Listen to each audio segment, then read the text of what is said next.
We at the CPR Worldwide Media Network, your constitutional patriot radio station, would like to take a moment to reach out to a portion of our listening audience, to the NSA, the mainstream media, to liberals masquerading as conservatives who would like to see us off the air, and to those who are spinning their wheels trying to take us down. We have a special message just for you. At the CPR Worldwide Media Network, we're happy to be your 24/7, 365 obsession because, while you have your little panties in a wad, we're speaking truth to power, telling real conservatives what you don't want them to hear, the truth, and we're not gonna stop. Now then, back under your collective bridges with the rest of your fellow trolls, and oh yes, thanks for listening to CPR. This is a station identification moment. You're listening to CPR Worldwide Media, a division of CPR Media Network, coming to you live right across the planet. Check out our website at www.cprworldwidemedia.com and our Facebook page at facebook.com/CPR Worldwide Media. This is CPR Media Network, coming to you live from the USA. Well, looky here, a new listener. Hey, this ain't your little sister's radio station.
Listening to Right Side Patriots on CPR Worldwide Media.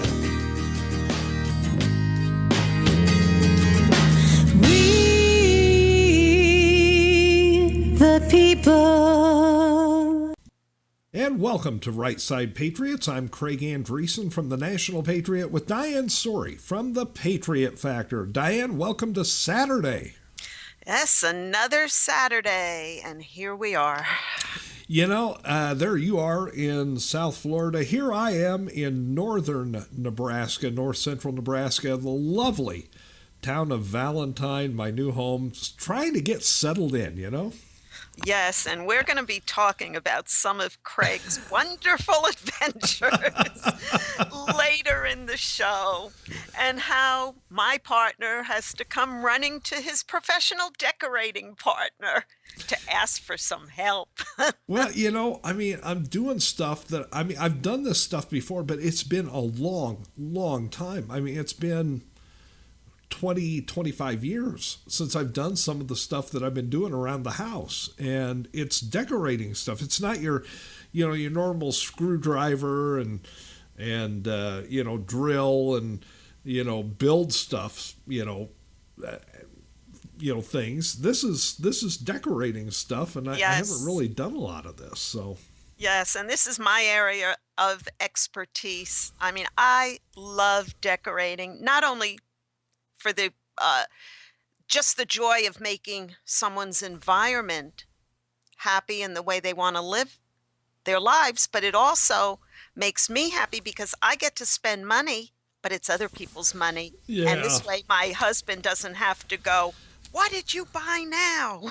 Well, and I'm notoriously cheap, so I'm trying to do this, you know, at a cut rate. And well, we'll get into some of that later. Yes. You know, but look, folks, we've got a great show all lined up for you today. A lot of stuff to talk about, including the beheading that Diane and I broke into programming to bring you as a breaking news story yesterday, even though it happened on Thursday. in Moore, Oklahoma. Now, at the end of that breaking news update yesterday, we told our listeners that if we could dig up some more information on what's going on there in Moore, Oklahoma with this beheading, we would bring it to you today. Well, boy, have we dug up some stuff on this. Yes. I mean, it's scary, folks. What's sad about all this is that the media, the mainstream media, did not start reporting on this until after we had gotten it out on the airwaves.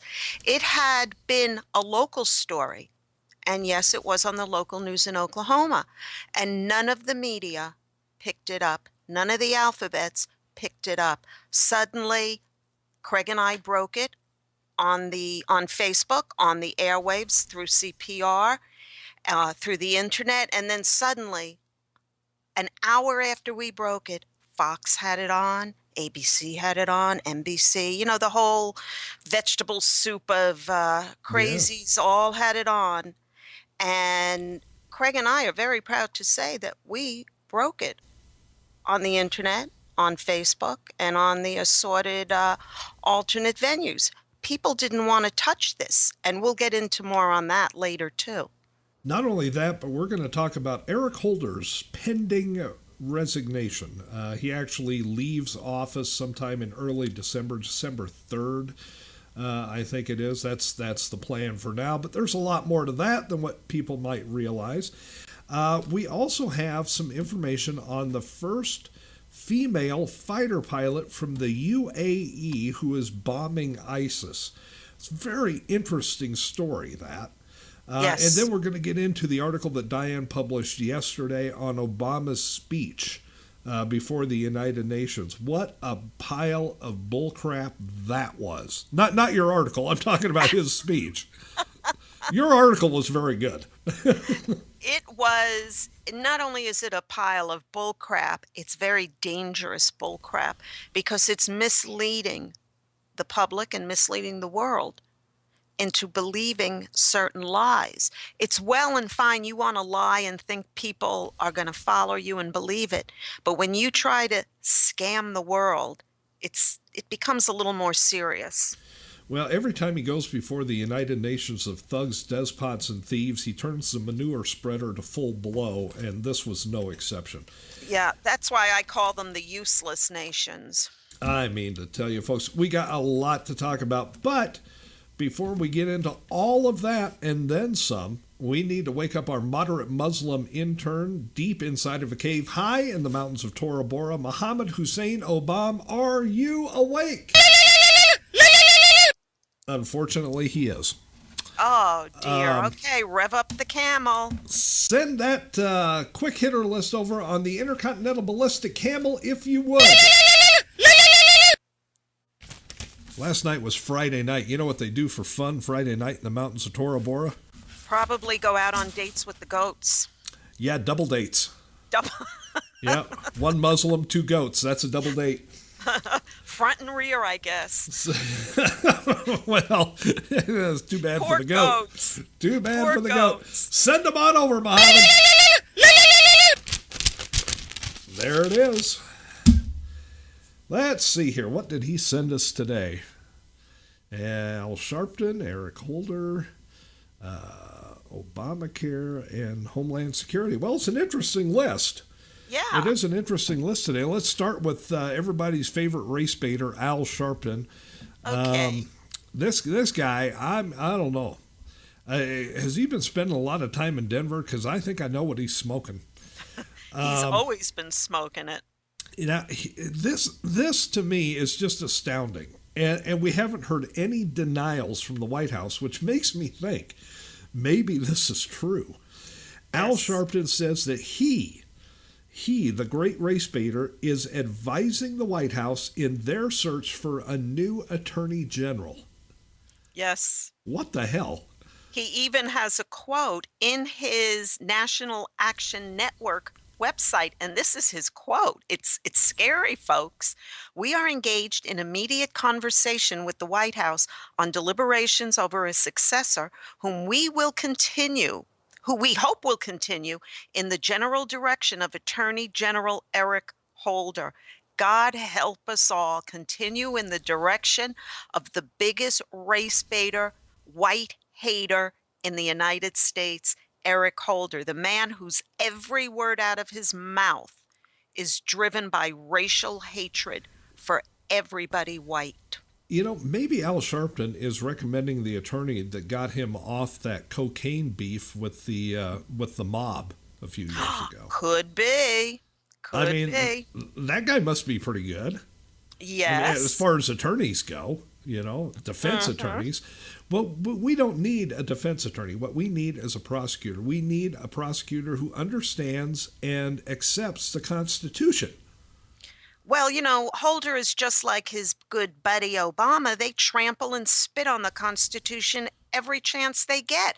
And they are. Both of them are delusional because Sharpton actually on his website said that Eric Holder is the best attorney general in U.S. history.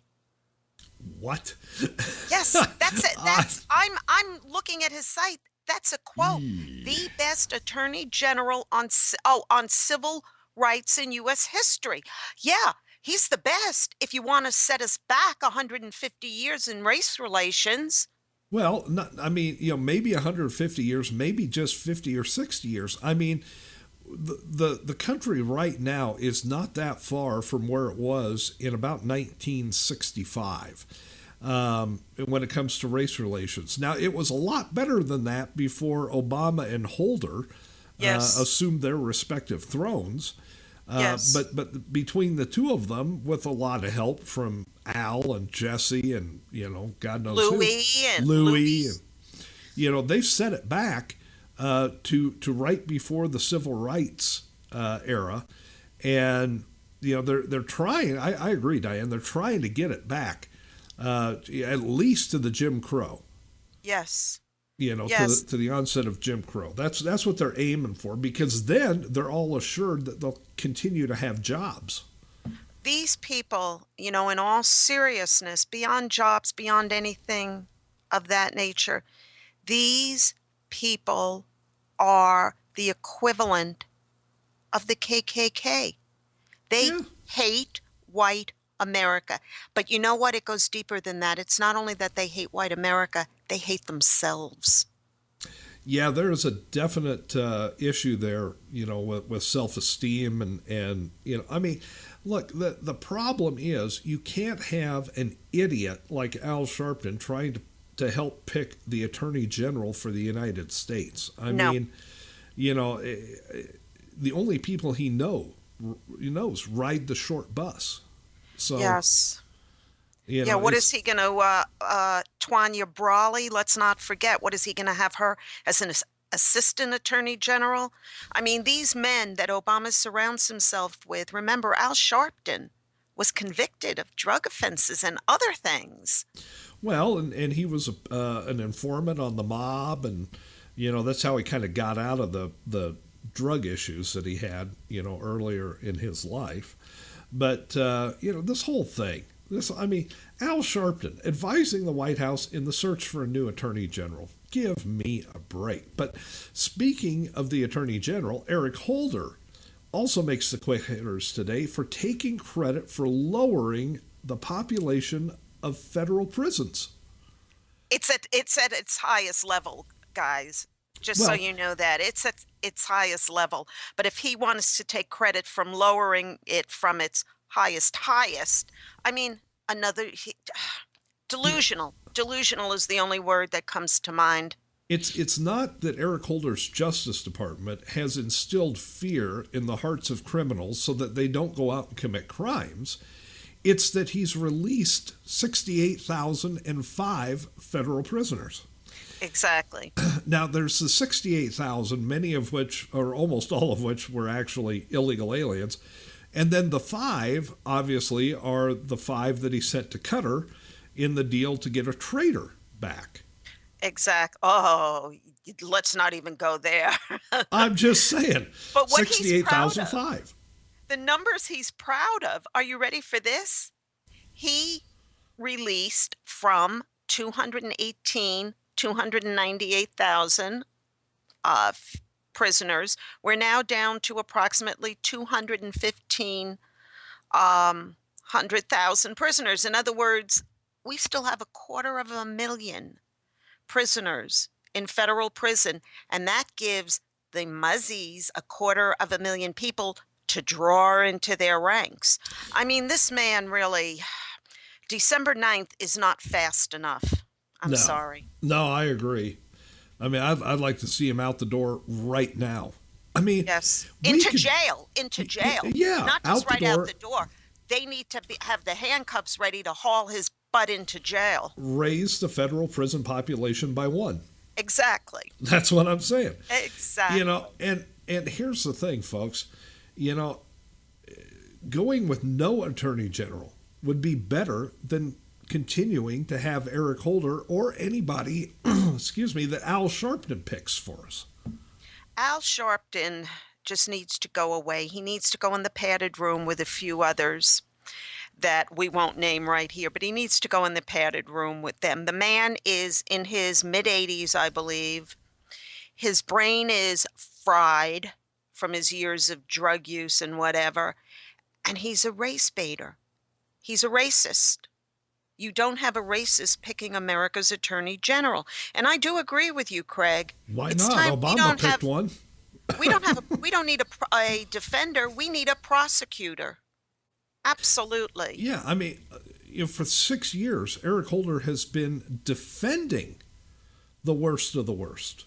Yes. He's been standing up for the worst of the worst. He's supposed to be prosecuting them, for God's sakes. I mean, get him out the door, put him in handcuffs, raise the population of federal prisons by the number of 1, and let's move on. We can do better in this country without an attorney general than we can with the one we have now. Exactly. Now, I agree. Next on the quick hitters, Diane, we have Obamacare. Now, it's been a little while since we've spoken about Obamacare on the show, but trust us, folks, we're not forgetting about Obamacare. They've come up with a brand new thing that's supposed to make Obamacare even better than what it's been. You mean it's better than the death panels? Well, yeah. It's automatic re-enrolling for Obamacare. Now, here's the idea, folks. If you manage somehow to get enrolled for Obamacare, you can now be put on automatic re-enroll for Obamacare.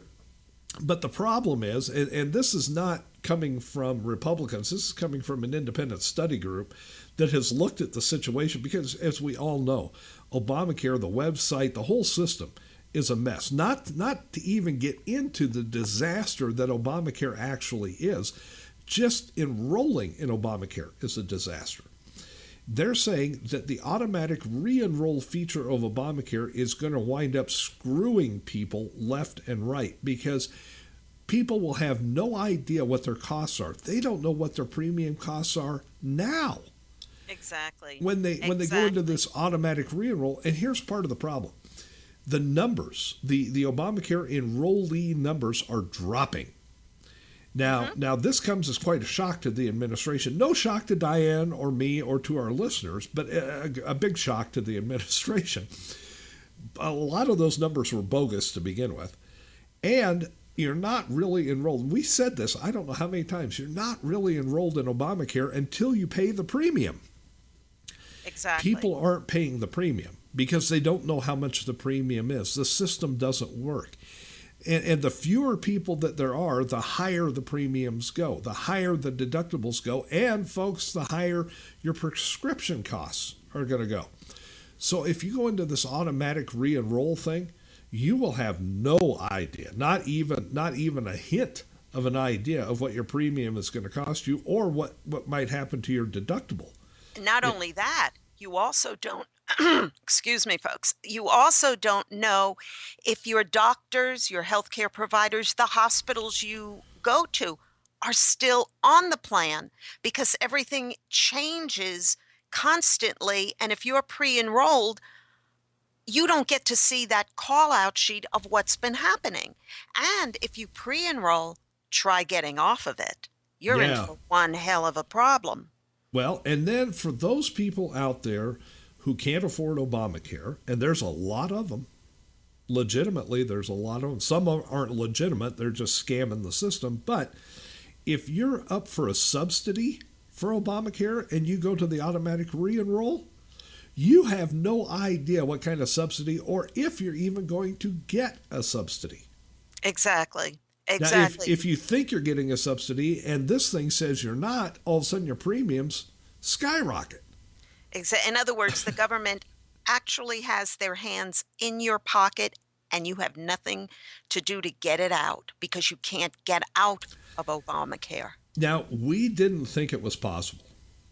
I mean, when you look at the system, the way it was set up, the way it went into effect, the disaster of the website, nobody could get on and sign up. People that were signing up or thought they were signing up actually weren't. Then you've got the individual states that went and put up their own websites, and several of those have failed and never, there's some that never signed up a single person. People don't know if they're signed up. We didn't think it was possible, but what this administration has done is they have actually made the disaster worse. That's pretty, that's pretty bad. It was bad to begin with. And if you remember, folks, if you've been following my blog, Craig's blog, or following us on Facebook or the alternate venues, you'll know that Craig and I have told people right from day one, don't even sign on to it to peruse it, because once they log on to your IP address, you're in trouble. I have yet to go to the Obamacare sites. I have warned my children. I have warned my husband. I have warned every friend of mine. I have warned everybody I know. Don't even check the site out. If you do, they can get you. It's really that simple. They have taken a system that sucked out loud, and they've made it suck out louder. Yes. I didn't think it was possible. I didn't. I didn't think it was possible to make the system any worse than it was.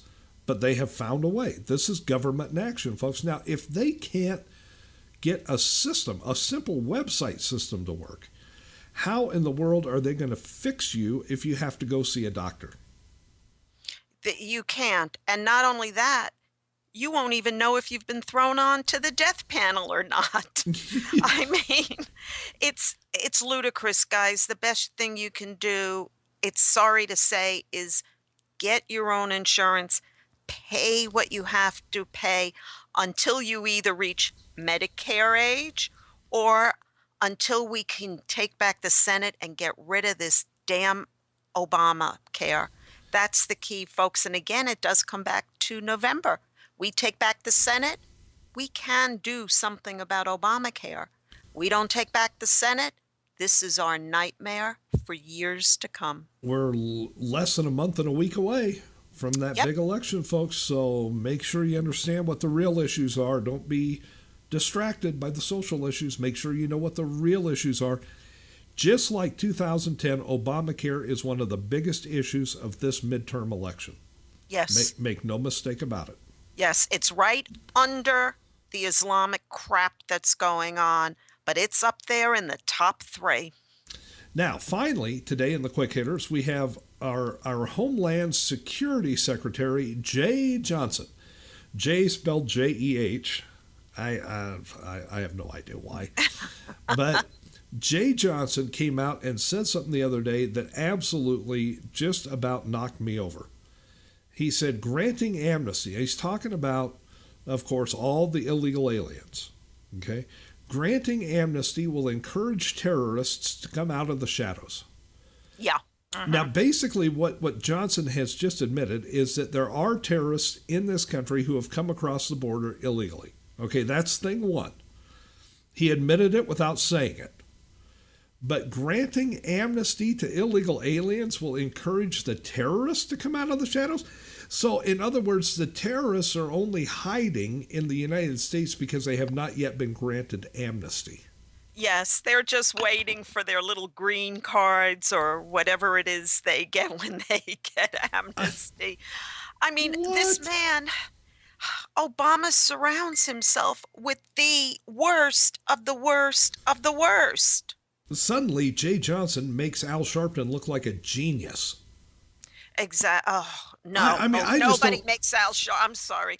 Nobody makes Al Sharpton look like a genius. This man just makes himself look like a total ass. So Here here, it is. We have beheadings going on. We have beheadings now in our own country. And this man wants to bring the terrorists out of the shadows. And what is he going to do when he brings them out of the shadows? Have Eric Holder go and arrest them? No, Eric Holder will go there and give them their freebies and their handouts. yeah, he'll cater the event. Exactly. I mean, here's Yeah. the thing. Jay Johnson actually believes if we grant amnesty to millions of illegal aliens, that the terrorists will suddenly breathe a sigh of relief, saying, oh, finally we can come out and be terrorists in the open. Yes. What the hell? And we can do it and still get our food stamps and our free housing And our and our Obama free medical phones? care.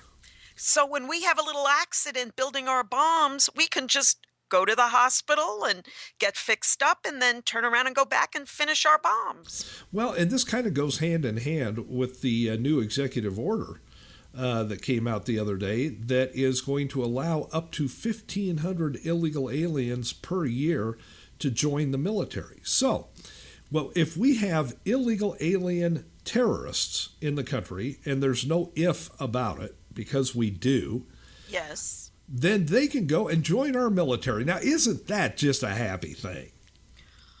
Oh, you know, Well, I mean, and they it will too, just because once amnesty is granted, they'll feel, well, finally, I can join the U.S. military. it's not only that, it's that the amount of treason, the amount of trampling on our Constitution, the amount of trying to fool the American public.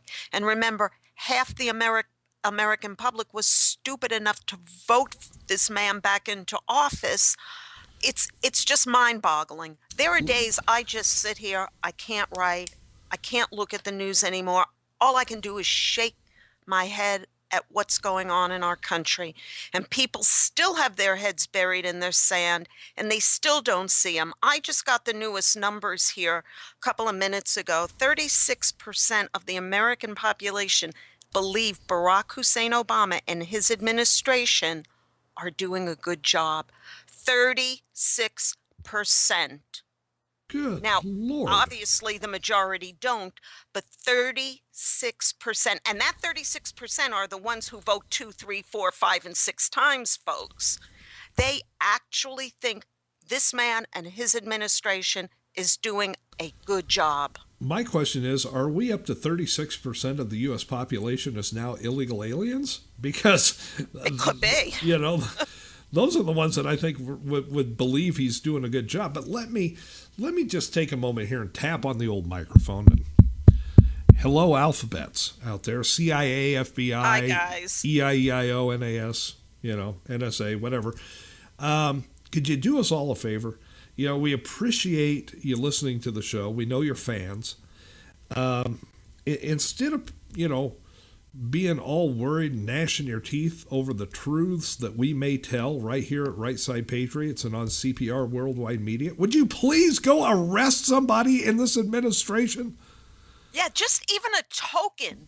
Stop coming after us. Stop putting people like us on your possible, what are we, Craig? Possible threats to national security. Why don't you leave the good guys alone and go after the bad guys for a change? Good Lord, there's plenty of them. You'll find them all, huddled up over at 1600 Pennsylvania Avenue. Yeah, it's mind-boggling. The stupidity that is going on in this country is just mind-boggling. Folks, when we come back from the break, we are going to get into a very serious topic, and that is the beheading that took place in Oklahoma on Thursday afternoon. Diane and I have dug up a lot of information on this, and it's stuff that the mainstream media would rather not talk about. We would rather talk about it, and we will, coming up after a word from our sponsors and our good friends over at Citizens United. Don't go anywhere. Diane and I will be right back with more on Right Side Patriots after this. Why do cities shine so bright? It's the glow of opportunities, of ideas bouncing off one another. of countless people, every one of us striving to succeed. Right now, in cities everywhere, ideas are being born. New thinking that will put us in awe of what people are capable of. That's what lights cities up. And helping people and their ideas to burn even brighter, so that communities, businesses, and you and I can grow. What if a bank made that its job? For more than 200 years, Citi's job has been to help empower people and business. Now, around the world, it's wherever people gather, wherever ideas come alive. It's wherever you are. The world's city.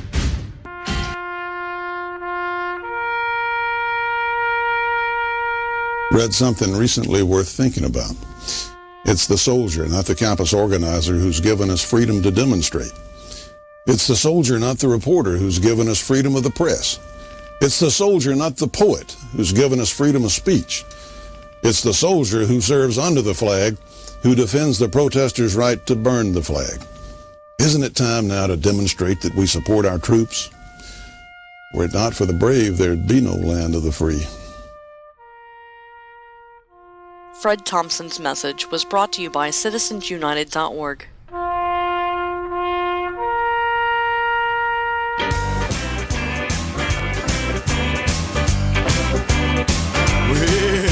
It started back in 1776. We told old King George we were sick of his tricks. Started our own thing, called it the USA. Yeah, things went fine till 1864. We had a little falling out called the Civil War, but we got through that, and once again we were on our way. We saw 2 world wars and the Great Depression. Korea and Vietnam sure made an impression. Presidents lied to us on TV, but look at what we got today. It's an abomination. Yeah, that's what we got. It's an abomination. And you can like it or not. You can't forget about how we did it yesterday. Obama is changing things and doing it his way. And all that I can say is, it's an abomination. Yeah. Well, now he doesn't seem to care about the Constitution, that's passé. He's got new solutions, and no need to bother Congress, they just get in his way. With executive orders and a room full of czars, he's taking over banks and building our cars. He wants to run health care and control our take-home pay. His Keynesian ways are increasing our debt. We haven't even seen the start of it yet. Our grandkids are gonna be paying till their dying day for this abomination. Yeah, that's what we got. It's an abomination. And you can like it or not. It's tax, spend, tax. He's gonna break us all, but let's face the facts. He told us what he's gonna do. It's his abomination. Woo.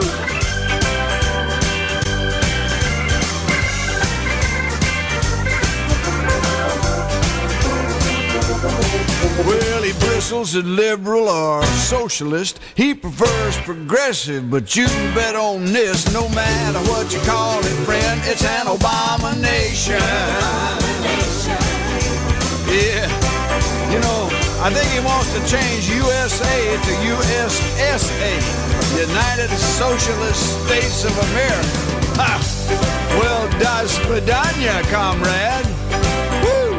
Have mercy. Hey, you with the Obama sticker on your bumper. How is that hope and change working for you? You know me, I'm just hoping I'll have some change left in 2012. But that.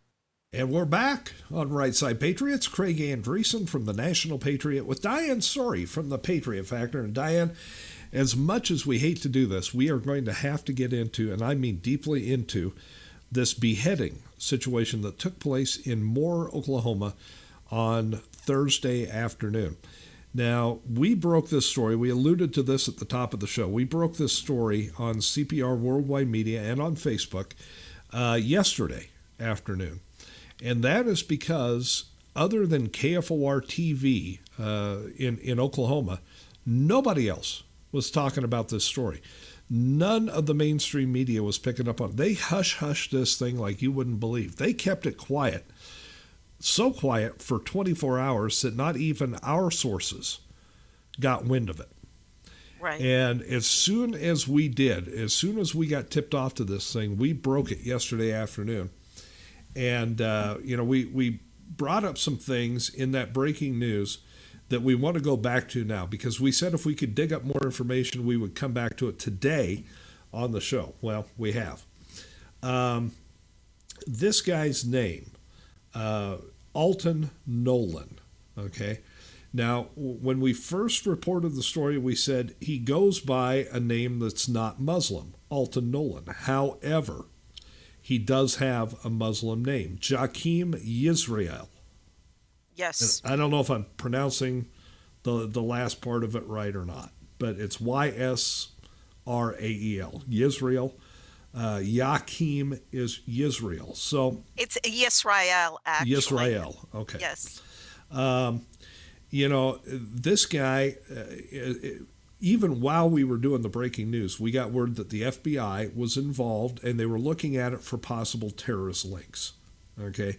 The guy's a Muslim. He's a Muslim convert. You don't have to look very far to find the links to terrorism involved in this. Now, another thing that I said, Diane, during that breaking news was, we're going to check and see if this guy has spent time in prison, because we know that the prison system in this country, as well as overseas, the prison systems around the world are the recruiting grounds for Islam. What did we find out regarding that? He got converted to Islam while in prison. Back in 2011. Now, this guy had a long history of run-ins with the law. And the police, he grew up about 4 hours south, I believe, of Moore, Oklahoma, and that's where the incident took place, was in Moore, Oklahoma. But local police knew this guy well. He had been arrested many, many times on a variety of different charges, including drug-related charges and all sorts of things. But he did spend time in prison back in 2011, and according to people that knew him, that is when he converted to Islam. Well, isn't that just happy news? Yeah, and Eric Holder is releasing these people back into society. I'm telling you, folks, it gets even scarier than this. Yesterday, late in the afternoon, the police in Moore, Oklahoma, held a press conference to discuss where they were in the investigation. You've seen them. We see way too many of these types of press conferences. Something like this happens, and the police hold a press conference, because once it broke on the news, once we put it out, via Right Side Patriots and CPR Worldwide Media, then all the rest of the news, the alphabets, the what Diane calls the vegetable soup of mainstream media, picked up and ran the story. But during this press conference, the police at the press conference were literally surrounded by local Muslims praising Allah during the press conference. Now, do you think maybe Islamic terrorism had something to do with this attack at the food processing plant in Moore, Oklahoma? Just a wee bit. People, it's time we wake up here in this country. And I'm going to say something that most people know but are too afraid to say. It's time we realize we are at war with Islam.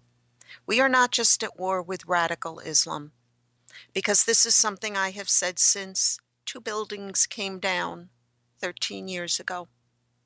When you don't have the supposed moderates out in the streets saying, this is not our religion, They've hijacked our religion. This is not what we're about. When you don't have massive protests of those nature from coast to coast, when you don't condemn, you condone. And if you condone, while you might not actually do the acts that they do, you are supporting what they do. Only by being vocal and saying no are you condoning. Are you condemning? So in reality, you're condoning. So it's time people in this country realize we are at war with Islam, because Islam is not a religion as we, Judeo-Christian America, consider a religion. A religion is supposed to bring peace, comfort, love, joy, acceptance, all things good. Islam, as laid down in the Quran, brings violence, decadence, hatred of anything that's not Islam. It's an ideology of hate and murder. Exactly. And that is not what our country is about. And it's time that everyone in this country realize the war that we're in. We are at war with Islam. I cannot stress that enough. It is the antithesis of everything our beloved America, our Constitution, our Judeo-Christian tenets believe. It is the antithesis of everything. Now, am I saying that every Muslim is a radical? Every Muslim wants to kill us? No, of course not.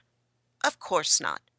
There are some Muslims that just want to be left alone to live in peace, but we need their voices. And until we get their voices, this is going to continue, folks. It's just going to go on and on and on. And Obama and his limited bombings done at night, giving them warnings so they can get away because they know the bombings are coming at night. These bombings are done to inflict as little damage body-wise to the enemy as he can. Well, let me just bring people up to speed too on what preceded the beheading of this woman in Moore, Oklahoma. Now, this guy had been working at this food processing plant, and apparently he had been trying to convert others to Islam at the plant.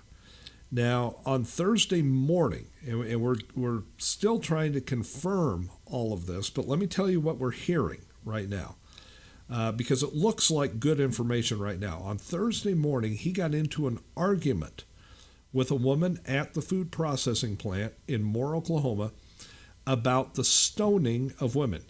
Obviously, this guy, this Islamic hater, this terrorist, in Moore, Oklahoma, was all in favor of stoning women for the slightest of offenses. Sharia law, And he got into an argument, apparently a very belligerent argument about this with a woman at the plant on Thursday morning.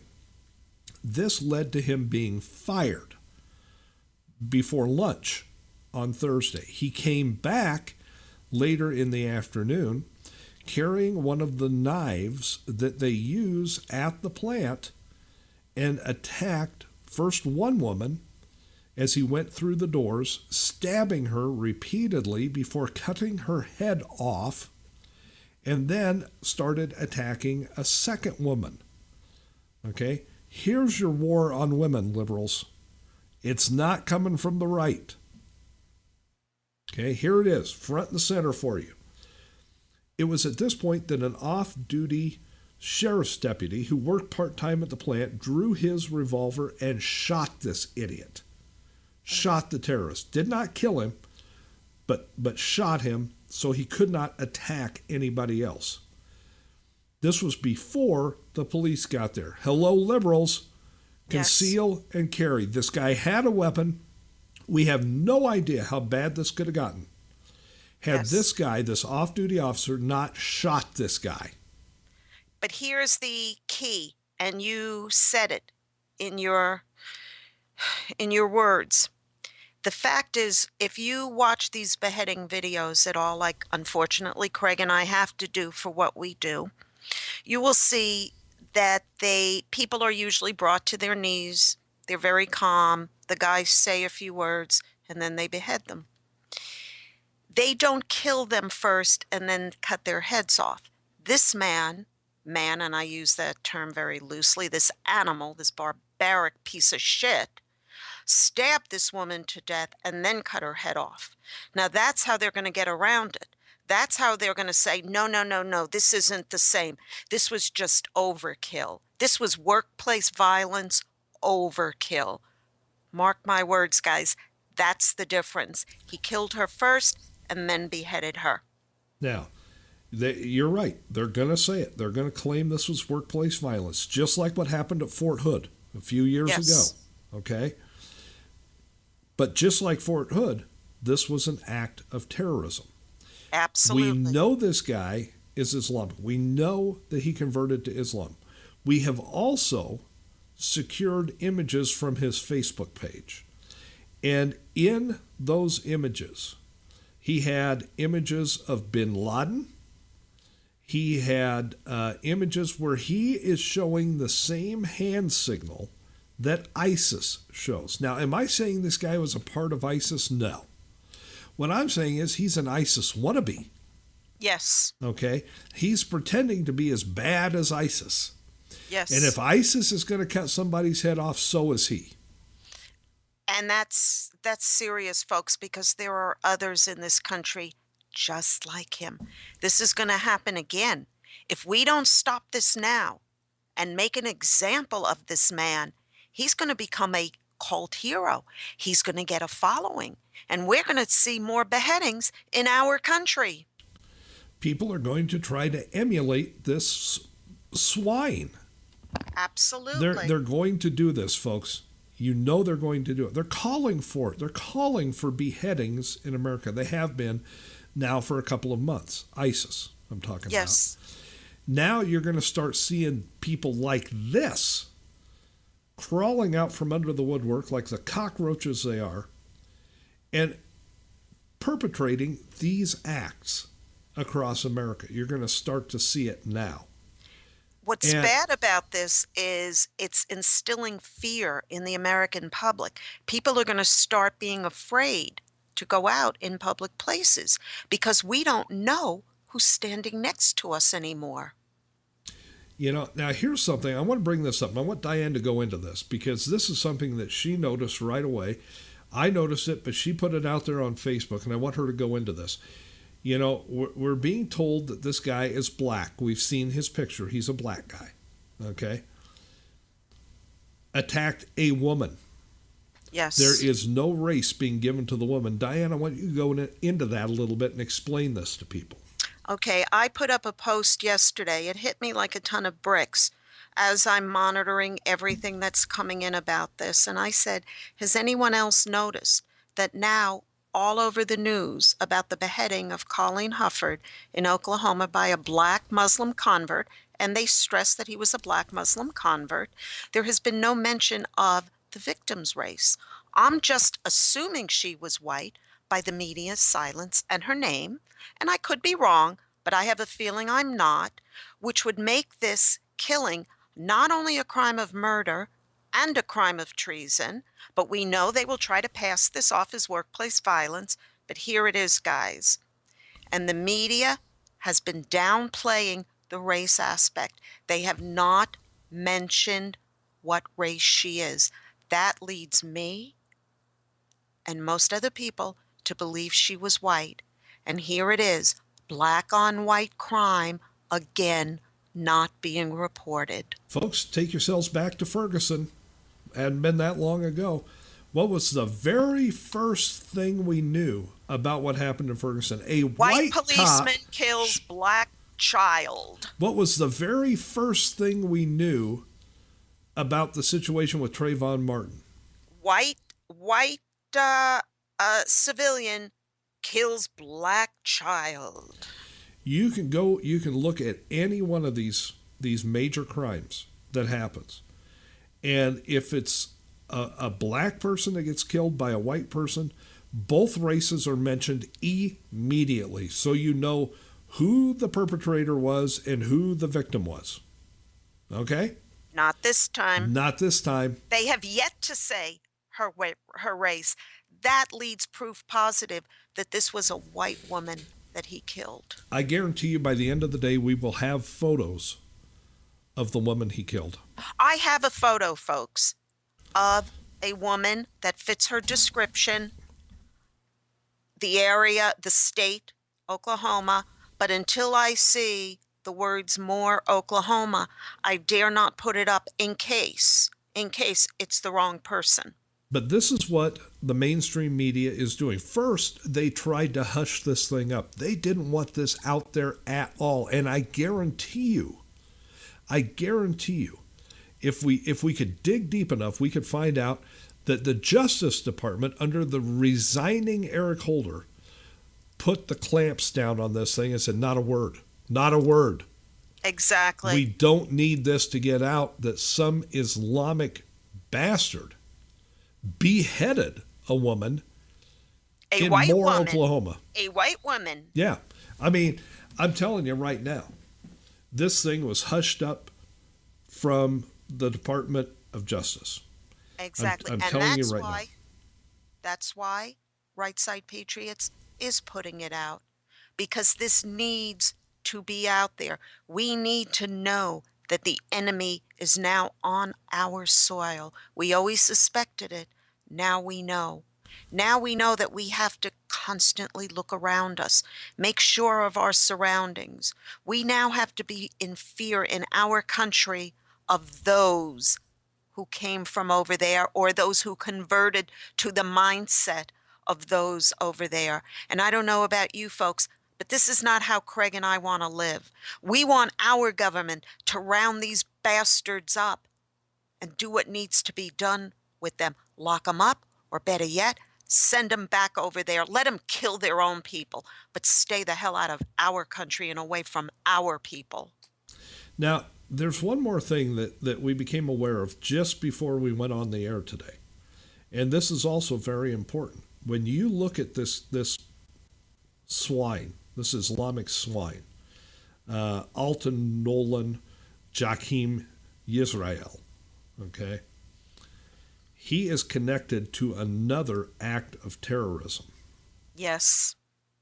The Boston bombing, folks. Craig, you want to tell them how? This guy is connected to the imam and the mosque where the Boston bombers attended. Now, they're investigating to find out if there are any links to terrorism. Folks, this thing is screaming terrorism. It's bright neon flashing lights saying terrorism. They're going to call it workplace violence. Yes, overkill. And they're going to say it was overkill. She had died with the stab wounds. I'm telling you, as surely as I'm sitting in Nebraska, this was terrorism. This is a guy who thinks he's ISIS. He wants to be as bad as ISIS. He wants to be feared as ISIS. He's in favor of Sharia law.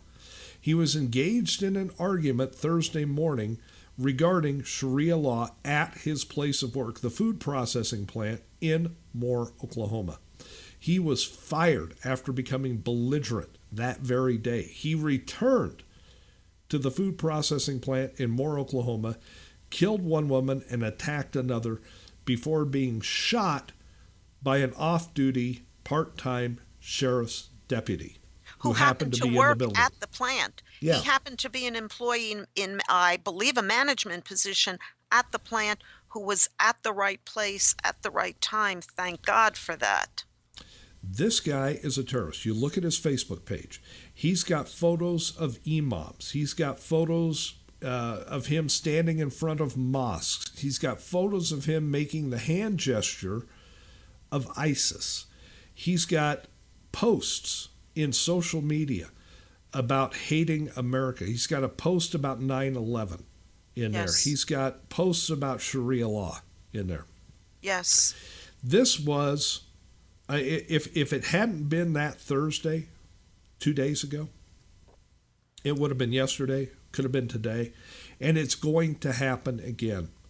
Yes. This is a warning that Diane and I want you to understand. This is not going to become an isolated incident. We are going to have this again and again and again. And part of the reason for this is because this Obama regime and this Department of Justice has been trying to cover this stuff up. Well, Exactly. it's going to explode, people. And there's Exactly. no getting around it. We found out about it 24 hours later. Next time we hope to have it faster than that. Yeah, we did beat the mainstream media on it though by a good hour. But folks, let me tell you something right now. His Facebook page flashes off and on. Sometimes you'll go there and it will say it's been taken down. Other times you might see it. What I did, thanks to Bare Naked Islam, who sent it to me and other people, obviously, of course, I put it up on my blog, thepatriotfactor.blogspot.com, where Facebook cannot touch it. So if you want to see what this man, this animal, this perverted, barbaric bastard, where his mindset is, and if you can't find it on Facebook, please go to my blog. It's all there, unedited, with pictures, with his writings, with everything.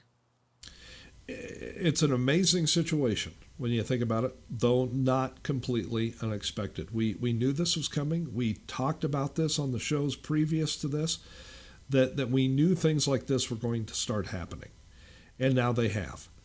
The situation is dire, folks.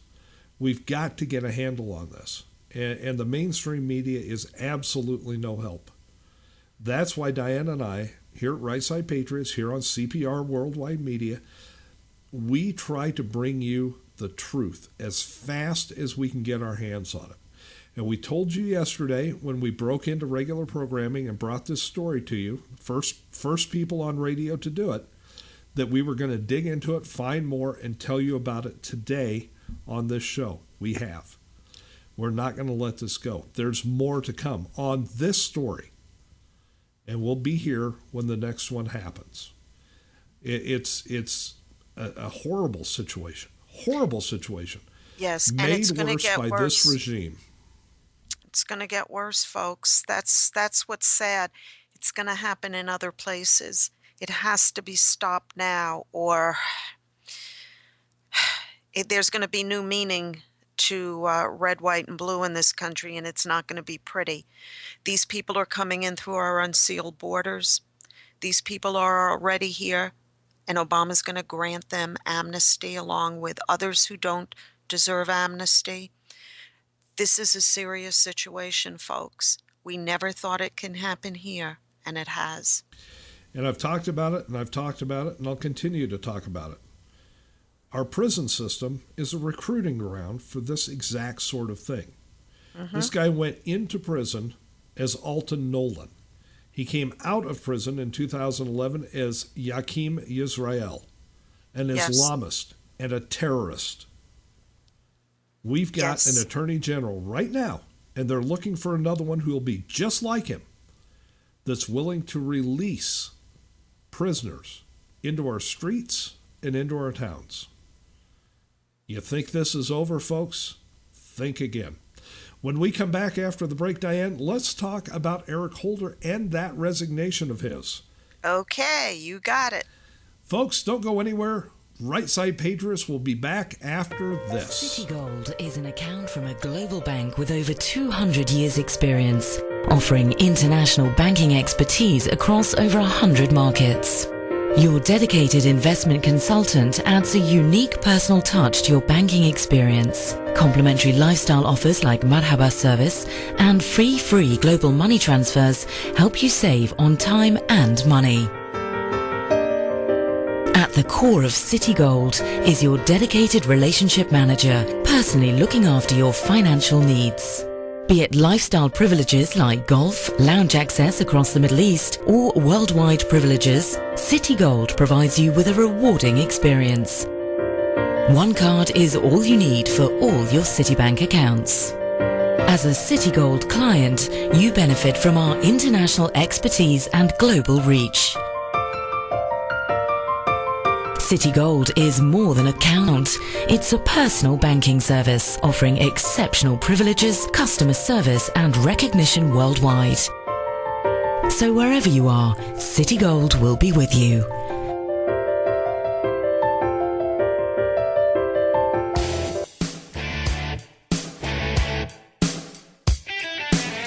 We at the CPR Worldwide Media Network, your constitutional patriot radio station, would like to take a moment to reach out to a portion of our listening audience, to the NSA, the mainstream media, to liberals masquerading as conservatives who would like to see us off the air, and to those who are spinning their wheels trying to take us down. We have a special message just for you. At the CPR Worldwide Media Network, we're happy to be your 24/7, 365 obsession because, while you have your little panties in a wad, we're speaking truth to power, telling real conservatives what you don't want them to hear, the truth, and we're not gonna stop. Now then, back under your collective bridges with the rest of your fellow trolls, and oh yes, thanks for listening to CPR. This is a station identification moment.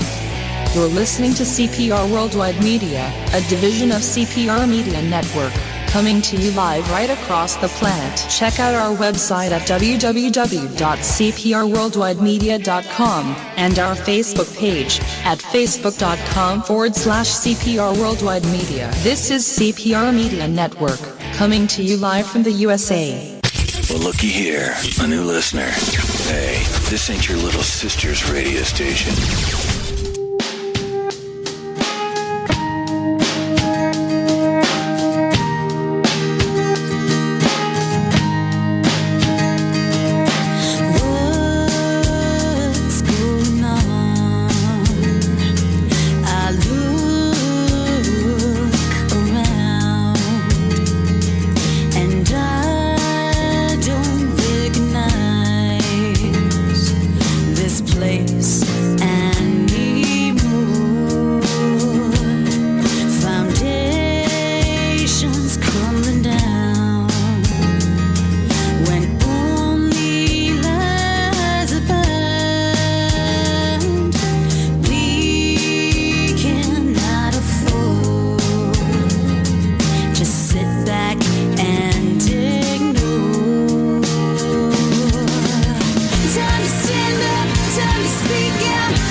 Patriots on CPR Worldwide Media.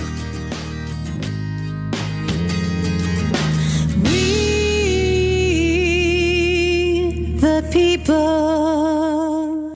And welcome back to the second hour of Right Side Patriots on a Saturday. Craig Andreessen from the National Patriot with Diane Sori from the Patriot Factor.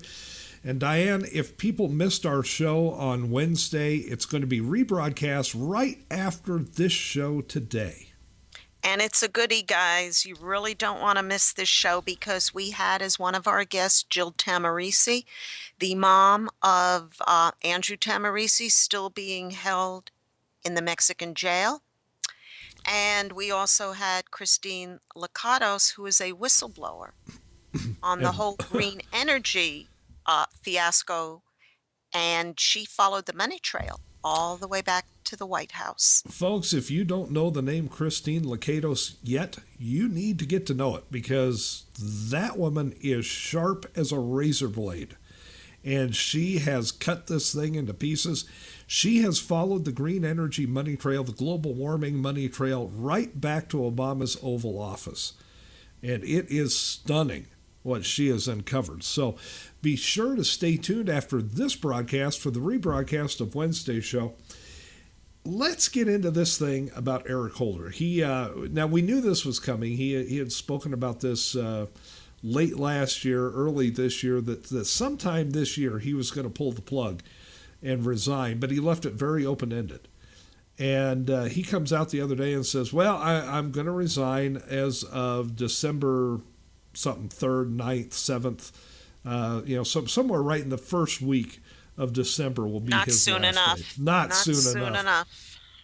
He says he's going to stay there long enough for Obama to find a replacement and get that replacement confirmed. Of course, as we spoke about earlier in the show, Al Sharpton is helping in that regard. Yay. Yes. Good Lord. But there's a lot more to this resignation than you think. I did an article about a month ago, maybe a little more than a month ago now. I'm trying to remember. I think maybe it was almost 2 months ago, where a federal judge said that the Department of Justice has to turn over to Congress the privileged and the unprivileged information regarding Fast and Furious. Now, that means the stuff that Holder just refused to hand over, plus the stuff that Obama tried to cover with executive privilege. All of that has to be given to Congress. Holder naturally tried to get that overturned. He doesn't want that stuff out there because Obama doesn't want that stuff out there. Well, a federal judge came back last week, a little over a week ago, and said, nope, not going to overturn it. You screwed this thing up. You've got to turn this stuff over. And all of a sudden, Eric Holder says, now's the time to go. He needs to go straight into prison. Yes, absolutely. Well, folks, this man is guilty of so many grievous sins against this country. But I do have a very short list. We know he's guilty of much more. But there are 9 key things that the public, Craig, need to know about this man and about some of his sidestepping the law, shall we say. Well, fire away. Fire away, okay? And feel free to jump in on any of these. The first is the 9/11 trials. He unilaterally decided to try 9/11 plotters in federal court in Manhattan rather than in a military court. Now, under pressure, the trials were eventually moved to Guantanamo Bay. Do you have anything to say about that? Yeah. I mean, here's a guy who wants to treat terrorists as common criminals. Here's a guy, Yes. he wants to give them all the rights of the American citizens. He wants to have their, get them good defense attorneys, this, that, bring them to Manhattan, treat them nice, and put them on trial. Didn't happen. The people spoke up and said, oh, no, you don't. Exactly. These people are terrorists. So what does he do in response? Well, he released the Taliban 5 a couple of months ago just to get a deserter back home. Won't lift a damn finger, Eric Holder, to get Andrew Tamarisi out of jail in Mexico. But he sends the Taliban 5, the war council for the Taliban, to Qatar in return for Bo Bergdahl. Give me a break. Yes. Okay, number 2. Operation Fast and Furious, where ATF agents under the Justice Department allowed thousands of weapons to walk into the hands of Mexican drug cartels. Now, while Holder he denied that, but he later had to admit it happened. And some of those weapons are used in murders, including the murder of Border Patrol agent Brian Terry. Now, we all know about Fast and Furious, but Craig, go ahead. Well, this is the one that's really going to get him in trouble because he was also convicted of not perjury, but contempt before Congress because of this. Now, he was saying, nah, I'm not going to give you the stuff. I'm not going to turn this stuff over. And then Obama, of course, kept saying, I didn't know anything about it. Obama claimed, I wasn't part of this Fast and Furious thing. I had no knowledge of Fast and Furious. And then when push comes to shove, Obama exerts executive privilege over the Fast and Furious documents. So either Obama, and you have to understand how the Constitution is set up on this particular point. A president can only exert executive privilege over things that are connected directly to him. Okay? Yes. So either he was lying about having no knowledge of this, or the stuff isn't connected to him, and he tried to cover it up for Eric Holder. Either way, he's in the wrong. Obama's in the wrong. And this is what has caused the federal judge to say, you have to turn this stuff over. You can't claim both ends of the pencil and say you're writing with it. You can't do it. Exactly. Now, both of these things, the first one, the 9/11 trials, went on from 2010 to 2011. Fast and Furious was 2011. So we're moving on here. Now we're into 2012. DOMA. Holder announced he will not, as a law enforcement official, defend the Defense of Marriage Act prohibiting gay marriage. And while the law was later declared unconstitutional, he still stands by his opinion. No matter what the law says, he is standing by it. It's not up to the Attorney General or the President of the United States to determine what laws will and will not be defended. If it's a law in the books, they have to defend it. It's up to the Supreme Court, or for Congress, the Supreme Court in this case, to label DOMA as being unconstitutional, or Congress to strike the law down. But a president, a sitting president, or a sitting attorney general has no right under the Constitution to decline to uphold the laws of this country. Yes. Now, thank God, in 2013, this man was held in contempt. Holder becomes the first U.S. Attorney General held in contempt of Congress for withholding Fast and Furious documents. And that's a big one, folks. There's stuff in those documents, folks, that Holder doesn't want to get out because he knows he was involved in the whole scam of walking these guns to the Mexican drug cartels. And there's a lot of stuff in there that I bet you anything Obama doesn't want to come out because he knew all about it and okayed it. So those documents are now, by law, supposed to be handed over to the Congressional Committee. They have, I believe, only about 2.5 weeks, maybe not even that, to get them handed over. And then once Congress has their hands on them, the Congressional Committee has, I believe, until October 31st to request anything that they feel is still being withheld. Yes. So the Fast and Furious that Obama and Holder thought they had buried is now resurfaced. Absolutely. Here we go, folks. Yep. That's why I say on the day he steps out of office, physically steps out, there should be somebody there with handcuffs. But also in 2013, Holder targeted journalists. Remember, guys, it's been revealed that Holder was the one who signed off on the search warrant naming Fox News reporter James Rosen as a potential co-conspirator in a leak investigation and seized his phone and computer records. Holder had recently testified to Congress that he wasn't aware of any potential criminal cases against journalists for leaks. Holder's Justice Department also secretly seized a broad array of phone records of Associated Press journalists. And of course, he denied this all. Well, and you and I, Diane, are potential threats to national security, so says the Obama regime. Here's the thing, folks. We have freedom of the press in this country. It's right there in our Bill of Rights. Okay? Right there.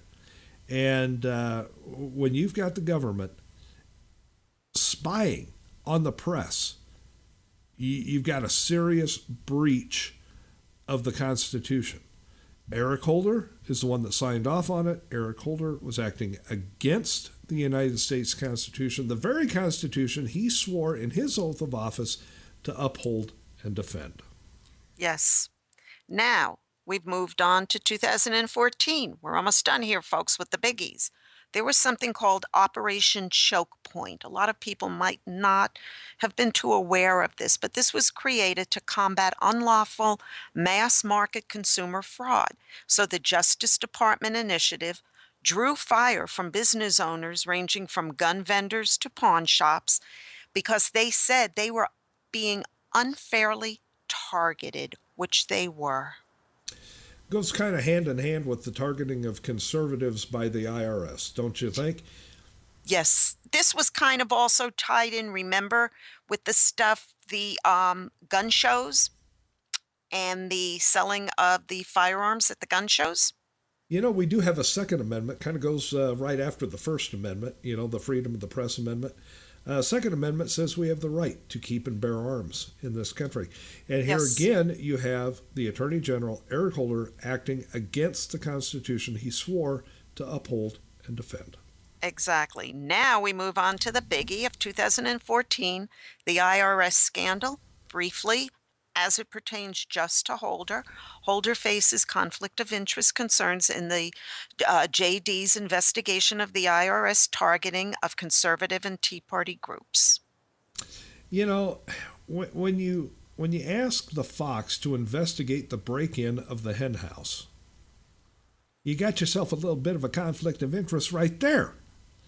And, Holder, this guy, I'm telling you, from Alpha to Omega for 6 years, more than 6 years now, this guy has been the absolute worst attorney general this country has ever seen. In those, you have the big nine, okay? But then you also have things like he refused to prosecute the new Black Panther Party for voter intimidation in Pittsburgh.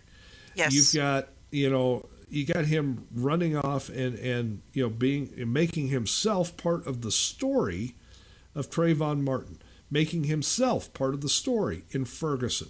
The list of the abuses that this guy has perpetrated while in office just goes on and on and on and on. You go back to the years before Eric Holder was the Attorney General. You go back to his college years. He took part. This is a guy who hates the Second Amendment. He took part in an armed takeover of an ROTC building when he was in college. Yes. For goodness sakes. This is a guy who once said in a speech before becoming Attorney General that we have to brainwash today's youth. Yes. This is not the kind of guy who should ever be an Attorney General. He should never be an attorney. And given the stuff that he's done as Attorney General, he should be wearing prison stripes right now. Yes. Basically, America's top cop, if you will, hates the Second Amendment. But now we're moving on to what you said, Ferguson. And what happened in Ferguson? Holder wins praise, of course, from the left, and criticism, rightly so, from the right, for his aggressive intervention after the shooting of a unarmed black man by a white police officer in Ferguson, Missouri. You notice here, black man shot by white police officer, and Eric Holder put himself right in the mix. December is not soon enough. Arrest the man now, then let him resign in December. Yes. It's like I said earlier in the show, we're going to be better off in this country without an Attorney General than we are with Eric Holder as the Attorney General. Yes. And here, the last, and this is current, the Inspector General. The Justice Department's Inspector General testifies to Congress that senior justice officials have blocked him from accessing documents critical to high visibility investigations. And there is only one person that can block those files, and that is Eric Holder. I'm telling you, the manure is about to hit the spreader. This is why Eric Holder is resigning right now. He knows that it's a matter of time before he's brought up on charges. Can't be soon enough. Cannot be soon enough. I'm sorry. This man is guilty of everything ranging from treason to gun running to butting into investigations he has no business being into, for withholding information from congressional committees. And yet this man is our nation's, quote, top cop. There's something horribly wrong here. Something has gone awry, and it's liberalism. It's a mental disease. Yes, it seems to be, and that is so sad. Well, let's, Holder's going to resign. The sooner the better. The faster he's out of there, the better. I don't hold a lot of hope for anybody better coming in, because it's the Obama administration and Al Sharpton that are picking the next one. So, But if we take back the Senate, We can block his nomination. We can block the confirmation. Yeah, Confirmation, absolutely, guys. Again, we're back on November, the election. Pull that R lever. Put your clothespin on your nose if you don't like the person, but pull that lever, because if you don't, it's your fault that we'll lose. Let's take a look at another story. Now, this story is making a few headlines, not nearly as many as it probably should. Okay? We're talking about a United Arab Emirates fighter pilot. Yes. Their very first female fighter pilot. And this is very interesting on a lot of fronts, for a lot of reasons. Number one, she's involved in the bombing of ISIS. Now, this is something that has gotten her, well, let's say, in trouble with her family. Yes. There were 3 female fighter pilots in the UAE Air Force, and she is one of them. And on Watan TV, which is the station in UAE, their headline was, Emirati Mansouri, that's the family, disowns their daughter Miriam for participating in the United States bombing of Syria targets.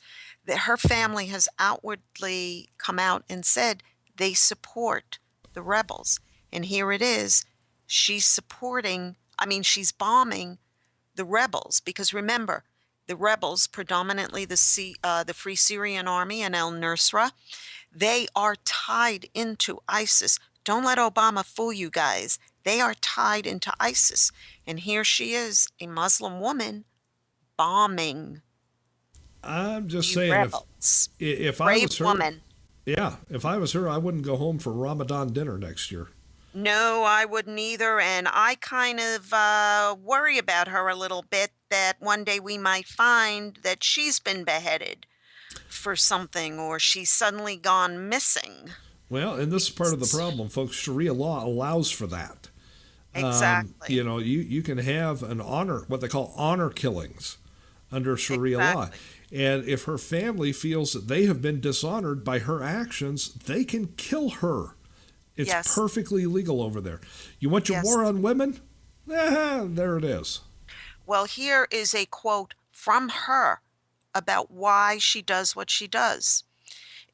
It was my aspiration ever since I finished high school. I wanted to learn flying because it was something that I liked in the first place. Being in the Air Force is a responsibility. I feel proud, especially that I am part of the first batch, she means of women. And that encourages me to continue in this field. As a pilot, you have to study all the time, even after graduation. You have to continue training, because the more hours you fly, the more experience you accumulate. This woman has all good intentions. She's fighting. She joined the side trying to stop these barbaric animals, making her obviously one of the few moderate Muslims who is doing something to show, I'm going to do the right thing. This is not Islam. She's one of the few. And yet now, what are they doing? They're putting out over there, and it's reaching over here, that her family says she has disgraced them. It's like they're inviting attacks on this woman. This is part of the way that Islam controls the women in their culture. You either do what we tell you or you're dead.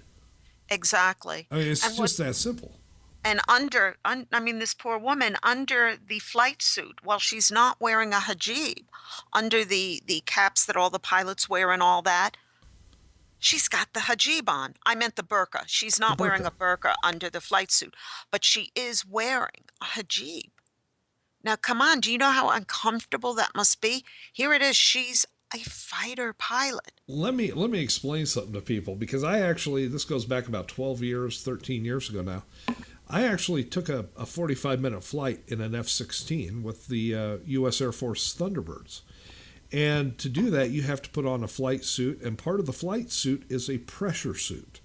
So anytime your plane starts pulling G's, the pressure suit automatically inflates, and it goes from your chest all the way down to your ankles. And what it's meant to do is force the blood back up into your head.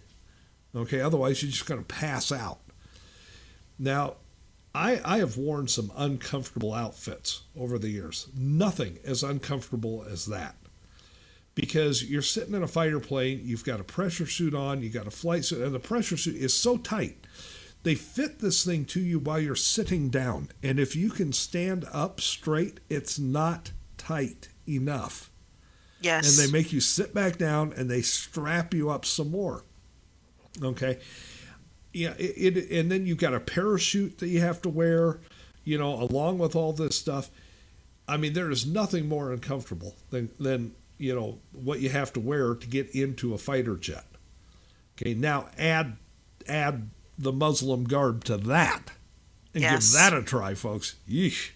Well, here's something very serious, and the translators who translate the Arabic are not positive about the translation, but this is what they're claiming, the UAE TV station.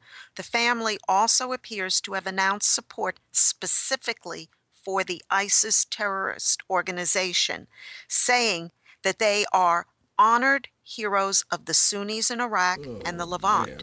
The ISIS terrorist group, also known as ISIL, which stands for Islamic State of Iraq and Levant, although it's possible this similarly to the ISIS name may be a Google translation error. In other words, they're trying to cover that the family actually supports ISIS. And here it is, their daughter is bombing the shit out of them. We have to fear for this woman, folks. Now, maybe the fact that it's all over the internet, maybe that offers her some moniker of protection. I don't know. I don't know. With these barbarians, you really don't know what they're capable of. But this woman needs to be thought of as a hero, one of the moderate Muslims who is speaking out against the barbarians. And you've got to give her a hell of a lot of credit. And I hope, this sounds crazy, I hope God protects her. Well, I don't hold out a whole lot of hope that she's going to be with us for too terribly long. I mean, women in that part of the world get killed for a lot less than this. Yes. I mean, if you happen to like Western music, your family can kill you over it. If you don't make a good cup of coffee, your family can kill you for it. If you are seen in the company of another man without your family being present to chaperone you, you're a disgrace to your family, and they can honor kill you for that type of thing. Yes. This is Sharia law. This is how Sharia law treats women. She is bombing the snot out of ISIS right now. What do you think is worse? Listening to Western music or bombing the snot out of ISIS? I don't hold a whole lot of hope that this particular fighter pilot from the UAE is going to be around much longer. But God bless her.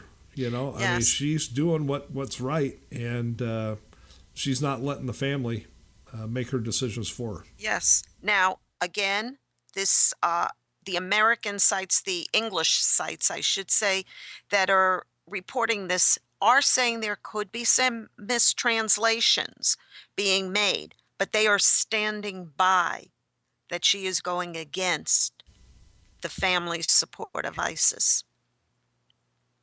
So, well, it's an interesting world in which we live, and part of that, Diane, took place last week when the dictator, Obama, spoke to the United Nations. He went in there, spread the manure. Oh, yeah. And folks, when we come back after this break, Diane is going to lift up the metal muffins and tell you what's underneath. Yes, I will. Stay with us, folks. We'll be back after a short break. A word from our sponsors, our good friends at Citizens United, and a little bit of music. Don't go anywhere. Diane and I will be right back. Why do cities shine so bright? It's the glow of opportunities, of ideas bouncing off one another, of countless people, every one of us, striving to succeed. Right now, in cities everywhere, ideas are being born. New thinking that will put us in awe of what people are capable of. That's what lights cities up. And helping people and their ideas to burn even brighter. So that communities, businesses, and you and I can grow. What if a bank made that its job? For more than 200 years, Citi's job has been to help empower people and business. Now, around the world, it's wherever people gather, wherever ideas come alive. It's wherever you are. The world's city.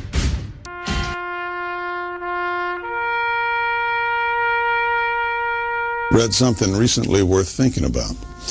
It's the soldier, not the campus organizer, who's given us freedom to demonstrate. It's the soldier, not the reporter, who's given us freedom of the press. It's the soldier, not the poet, who's given us freedom of speech.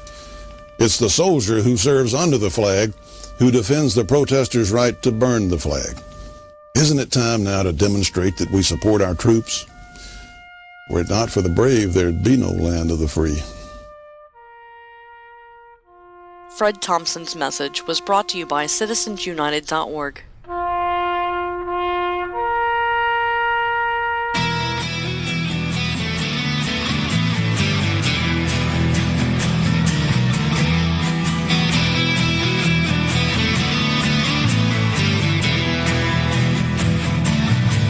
I'm just an old black sheep from the family tree. I'm now a vet and a victim of society. Hell, I stood by the gun just to keep us free. Now my own damn country's turned its back on me. You wanna judge me by my leathers and the steel I ride? Well, you don't know me. You need to step aside. Don't tread on me. You don't tread on me. From the Revolution War to the Middle East, I come back to a country that's lost its peace. And now here I stand on the promised land, free and a slave to Uncle Sam. You wanna judge me by my leathers and the steel I ride? Well, you don't know me. You need to step aside. Don't tread on me. You don't tread on me. Well, you think you know me, but you haven't got a clue. I stood and fought so that you would not have to. Don't tread on me. Yeah, don't tread on me.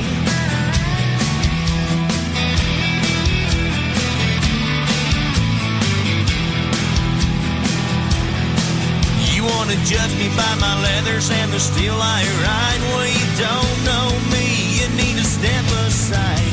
Don't tread on me. Now don't tread on me. Now don't tread on me. Now don't tread on me. Yeah, the old Middle East is like a man down. The old W's, K-I-A's, M-I-A. And our fighting soldiers in a foreign land. And welcome back to Right Side Patriots. Folks, we want to let you know that if you're hearing a little bit of funny business going on in the audio today, it's not us. It's the alphabets. They're not happy with us today at all. You know, let's recap what we've talked about. Well, let's see. We've made fun of Al Sharpton. We've made fun of Eric Holder. We've suggested on more than one occasion today that Eric Holder should be arrested and thrown in jail. We made fun of Obamacare. We made fun of Homeland Security Secretary Jay Johnson. We got in depth into the beheading situation and labeled it terror and Islam. being at the root of it. We really went in depth on that. We again went into Eric Holder, listed out all of, not all, but a portion of his malfeasance while 6 years in office. We talked about the first female fighter pilot in the UAE who is bombing ISIS. We have labeled Islam to be an ideology of hate and murder and not a religion. We have not only touched on nerves within the Obama regime, we have yanked them out and stomped on them. And they don't like that. They don't like that at all. They want us to believe everything is unicorns and lollipops here. Now, to make amends, because, Diane and I always like to make amends when we piss off the regime. To make amends, we are now going to let Diane talk about Obama's speech before the United Nations. Diane, please feel free to make nice with the regime now. Okay, now, let's not forget Wednesday's speech at the UN, guys. Obama bold-faced lied not only to the American public, but to the world. And did the useless nations stop him? No, they applauded him and egged him on. But he did one quote that I did in my op-ed a couple of days ago, and I ripped it apart bit by bit. And you really need to hear this quote first, because if this doesn't get under your skin, nothing will. Let me actually play what I believe to be that quote right here. Let me play that quote. I have made it clear that America, okay. Please do. Let's try it again. Okay. No, that wasn't Obama. That was our moderate intern, Mohammed Hussein Obama. It's easy to mistake the two. They sound a lot alike. They do. Do you want me to try again? Yeah, go ahead and read the quote, because obviously playing it, the only one I've got is Mohammed Hussein Obama. Okay. I have made it clear that America will not base our entire foreign policy on reacting to terrorism. Rather, we have waged a focused campaign against al-Qaeda and its associate forces, taking out their leaders and denying them the safe havens they rely on. At the same time, we have reaffirmed that the United States is not and never will be at war with Islam. Islam teaches peace. Muslims the world over aspire to live with dignity and a sense of justice. And when it comes to America and Islam, there is no us and them. There is only us, because millions of American Muslims are part of the fabric of our American country. To that I say, Obama is either just totally clueless or more likely doing the bidding of his Islamic masters. I told you. He put the manure spreader on full blow. First, people, we need to understand we are at war with Islam.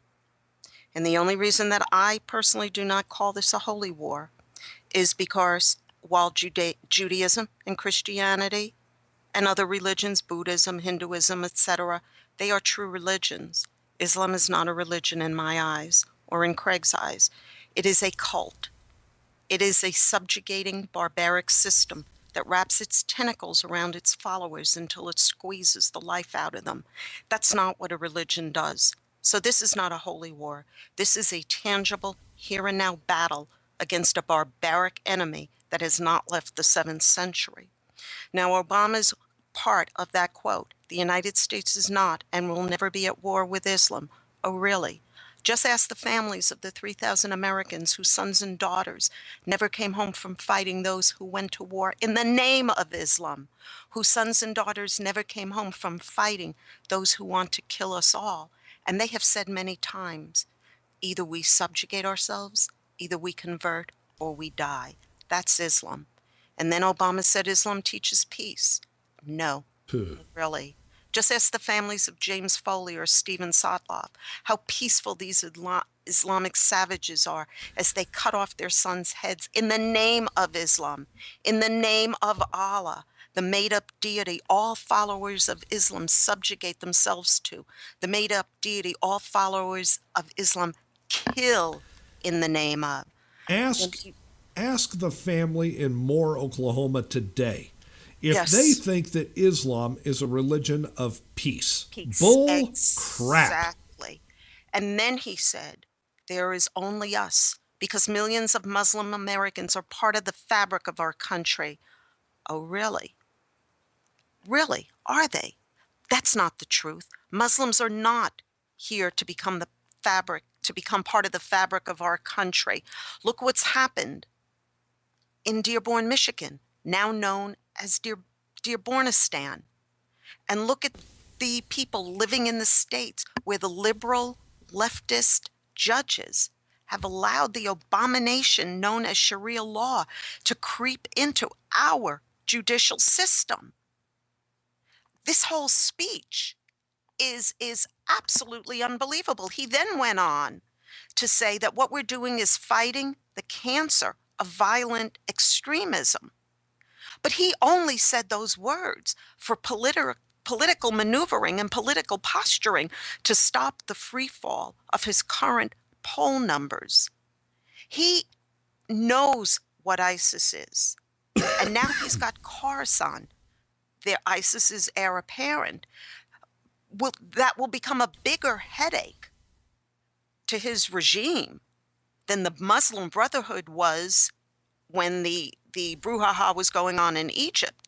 They will become a bigger headache than ISIS because they are not involved in the overthrow of Bashar al-Assad's government. They strictly want to bring jihad to the West, to America. So he bombed a couple of Khorasan facilities the other day, but they knew they were coming. Out of that bombing, only 70 of the enemy were killed. 70 out of 31,000 ISIS and Khorasan fighters. And we're not even sure of the amount of numbers that Khorasan has.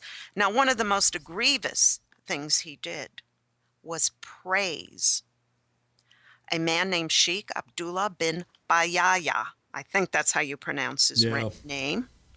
And he used a quote from him that said, "We must declare war on war, so the outcome will be peace upon peace." However, this was the man that outwardly endorses the terrorist group ISIS, the man who supported a 2004 fatwa that advocated violent resistance against American soldiers fighting in Iraq by saying that resisting the occupation troops is a duty of all Muslims, not just Muslim soldiers, all Muslims.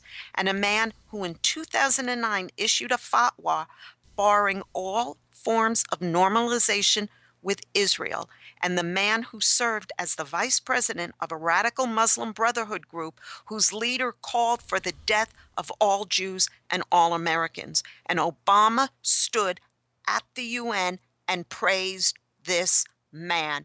In other words, though, guys, if you take all those words, the ones that stick out the most is that these words were treasonous in nature because he outwardly and publicly showed his support for a man who supports and advocates the killing of American soldiers. This man is supposed to be the head of our armed forces as our commander-in-chief, and he outwardly supports the killing of American soldiers. If that's not treason, folks, I don't know what is. Let me just bring people up to date on the magnificent week that Obama has had with our armed forces. He fired off a latte salute as he got off of Marine One, showing no respect for our troops at all. Cup of coffee in hand, raced coffee up to the side of his head. That was his salute to the Marines as he got off of Marine One. He signed an executive order allowing up to 1,500 illegal aliens to join the U.S. Armed Forces every year, while at the same time he has been giving pink slips to American citizens who have already been wearing our uniform. He is now giving the nod of approval and the pat on the back to a guy who has advocated the murder of United States military personnel. This is the commander-in-chief. This is the quote-unquote president of the United States. Folks, he is neither. He is a dictator. He is the leader of a regime. He is as anti-American as you can get. And Barack Hussein Obama has absolutely no love for any man or woman who is a part of the United States military. And here's something else, guys. I want you to know on this post of mine, and you can find it on the patriotfactor.blogspot.com, I had posted the entire video and audio of his speech where he included that part that I read to you in the beginning. YouTube has taken it down. It's still on my blog, but when you go to the link, it says it has been taken down, that it cannot be accessed. They are now trying to bury the words that he said. I will get it back. I will find it one way or another and get it back and put it back on the blog through a different source than YouTube. But what they're trying to do now is damage control for the words that he said. And that's extremely, extremely serious. But being that it's Saturday, and we always love to leave you on a happy, more uplifting note, I think Craig needs to tell some of the trials and tribulations of moving into a new home after having disasters in the moving itself. Yeah, last week we talked about the move itself and the 2 flat tires and nearly flipping the truck over and the whole 7.5 hours sitting on the side of the highway. But folks, it's gotten so much better now in the last week, because now it's a matter of moving boxes from point A to point B. We've got boxes and boxes and boxes of stuff everywhere. We've got boxes of stuff I haven't seen in years. And now, in the middle of all this, we are also trying to do a little decorating here in the new house, because, folks, if you get all the boxes in, then you can't do anything. All right. So yesterday, Susan and I spent a thrill-packed afternoon scraping wallpaper off the walls of the kitchen. And this stuff, I swear to you, was put on with epoxy. When they put it, I mean, I've never seen wallpaper. It's terrible stuff to get off. And now, we've told Diane, hate wallpaper, hate it, hate it, hate it. Diane loves wallpaper. She's an interior designer, thinks wallpaper is the greatest thing on earth. Because I know how to professionally remove it. Yeah, you hire somebody. Yes. Okay, I mean, we're trying to do this stuff ourselves, and I'm just telling you, I'll be so happy when this is all over with and we're just settled in. We have met some really great neighbors, okay? We have neighbors that we don't know that apparently have some very large dogs, because we've seen them in our yard. They let these dogs out in the morning and in the evening. They have no collars, they have no tags, we don't know where they live, but they are the size of mastodons. And they're not strays because they're well fed and they look in good shape. Well, I don't know if they look in good shape. We're talking dogs that we're like yellow labs and chocolate labs and golden retrievers and things like that are as big around as they are tall. Okay, I mean, their bellies are as close to the ground as a wiener dog's. Okay, and it's not because they got short legs, it's just because they're well fed. And they come over and leave the remains of being well fed all over our yard. And, walked out in the backyard the other day, and there's this giant golden retriever back there, friendly guy, real friendly dog, just wanted to be petted and everything, and then walks over, takes a dump in the middle of the yard and disappears. I mean, and I don't know what to do about these dogs. Eventually we're going to put up a fence, but it's just one thing after another. But there are some really upsides to this, folks. We live in a town now, as opposed to when we lived at the Grand Canyon. There are things here. There are stores here. There's grocery stores. There's hardware stores. There's things.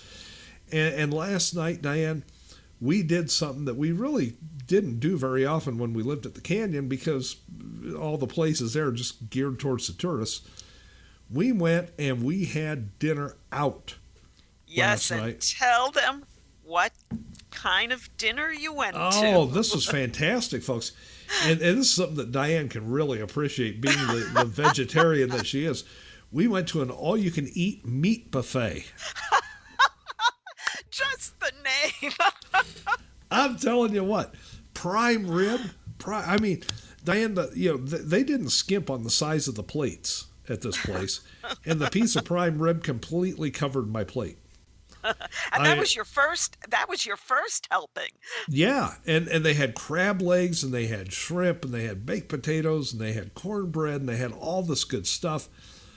I ate so much meat I couldn't even eat dessert, and I love dessert. And did you have a salad? I did have a salad, and I put meat on my salad. There was little chunks of ham. I knew that was coming. There was little chunks of ham, which of course, Islam loves ham. Yes. And so I covered it in ham. And then as I was leaving the salad portion of the buffet, I happened to notice a big thing of bacon bits. Oh, no. And this was real bacon. So not only did I have the chunks of ham, I also smothered it in bacon bits. Gee, why do I have a feeling you're going to become a regular at this restaurant? And I dug in there. I dug into that salad, and underneath all of that, I found 2 leaves of lettuce. So that is a salad. Yes. I want you to know, folks, Craig once sent me a picture. He was very proud of himself. He made a salad.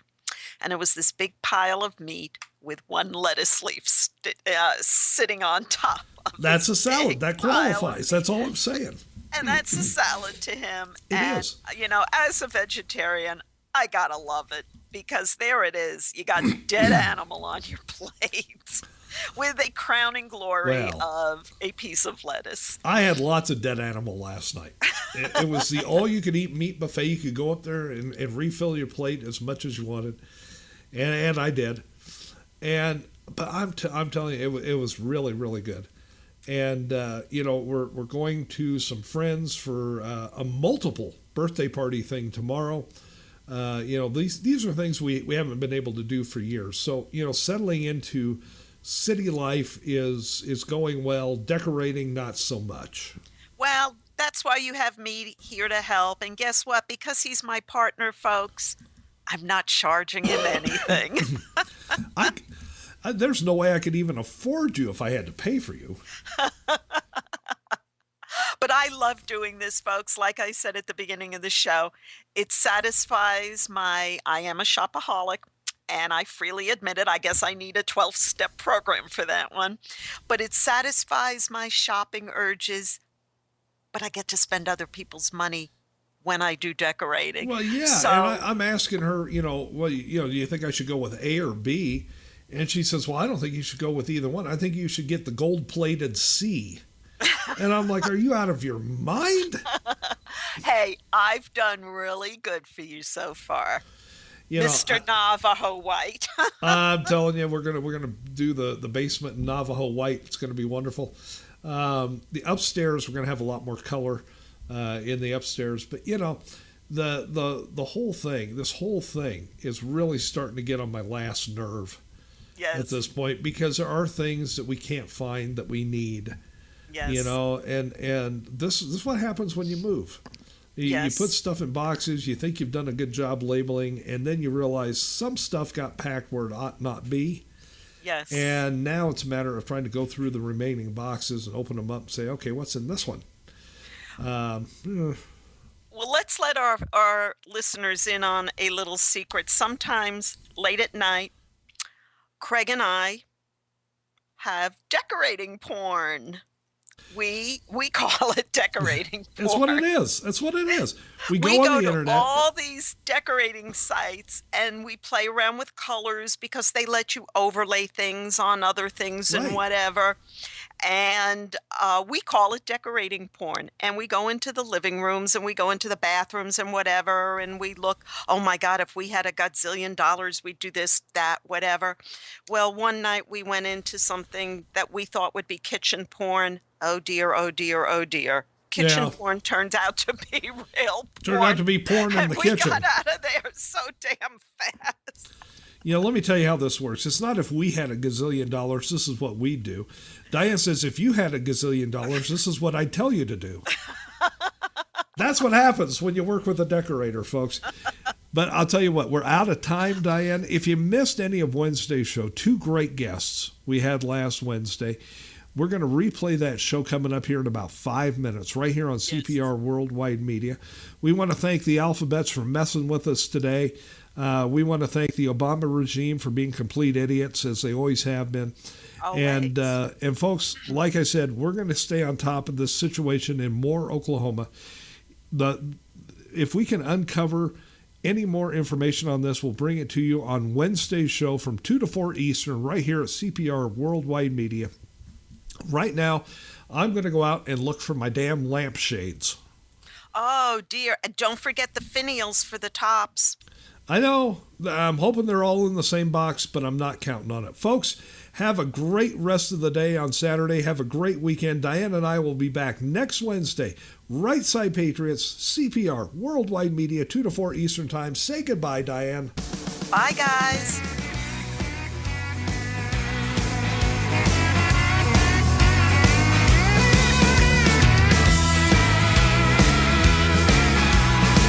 Go find a network wants to treat me right. Y'all can take the change and stick it out of sight. Don't tread on me.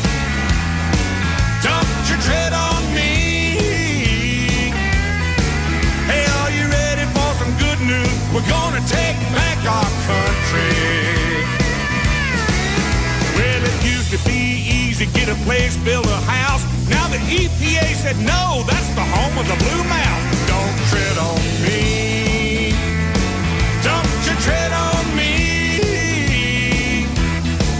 We're gonna use some common sense and we're gonna take back our country.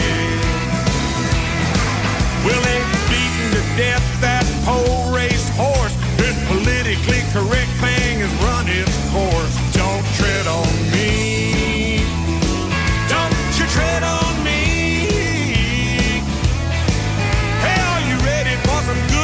We're gonna take back our country.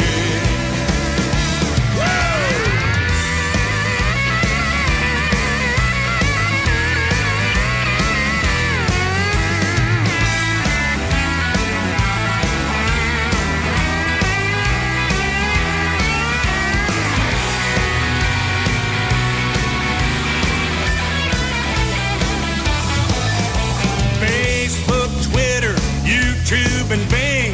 Lots of divorces from showing them bang. Why don't you mind your own business? That's good advice. Mind your own business. Dad got it right. But if you mind your business, then you won't be minding your mind. Every sign says for sale, for lease. Price reduced. Make an offer, please. Don't tread on me. Don't you tread on me.